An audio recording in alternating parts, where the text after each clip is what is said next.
Diamonds గురించి, stones గురించి, మాలల గురించి చాలా డౌట్స్ ఉన్నాయి. సో ఇందులో అడగండి, ఏ ప్రశ్న అడగండి.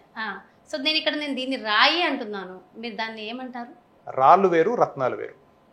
మీకు ఒక పర్ఫెక్ట్ ఎగ్జాంపుల్తో చెప్పాలంటే, మనిషి గొంతు ఉంటుంది, ప్రతి గొంతుకి శబ్దం వస్తుంది, కానీ ప్రతి గొంతు నుంచి సంగీతం రాదు. అలాగే రాళ్ళు వేరు, రత్నాలు వేరు. మెరిసే ప్రతి రాయి రత్నం కాదు. అందుకనే మనకు కొన్ని వాడుక నానుడి పదాలు ఉన్నాయి.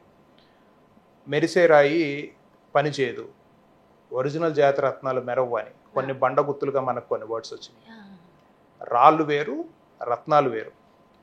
మనకు దొరికే అంటే మనకు కనపడే స్టోన్స్ ఉంటాయి కదా, మనకు సాధారణంగా కనపడేవి, వాటిల్లో అత్యున్నతమైన స్థాయిలో ఉన్నవి, జాతకరీత్యా ధరించిన వారికి యోగ్యమైన ఫలితాలను తీసుకురాగలివి.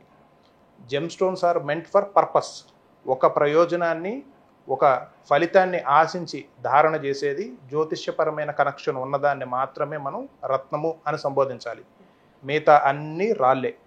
ఎట్లా అయితే గొంతు నుంచి సంగీతం రాదో, శబ్దం వచ్చే వాళ్ళందరికీ అందరూ పలుకుతారు, కానీ సంగీతం ఎట్లాగో జెమ్ స్టోన్స్ కూడా ద బెస్ట్ క్వాలిటీ పర్పస్ఫుల్గా యూస్ చేసేవి ఏవైతే ఉన్నాయో వాటిని మాత్రమే మనం రత్నాలు అనాలి. మిగతా అన్ని రాళ్ళే. ఈ రాళ్ళల్లోనే సింథటిక్స్ కూడా వస్తాయి. అంటే natural gem stones, synthetic gem stones ఉంటాయి. రాయి పెట్టుకోమన్నారండి ఈయన మమ్మల్ని, గురువు గారులే మమ్మల్ని రాయి పెట్టుకోమన్నారండి, ముత్యం రాయి అంట, పగడం రాయి అంట.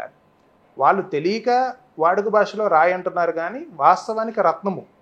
ఒక వ్యక్తి తాలూకా జాతక చక్రాన్ని, తాను అనుభవిస్తున్న బాధల నుంచి తప్పించుకోవటానికి, తనని ప్రగతి పదంలో ముందుకి నడిపించేదే జాతి రత్నము.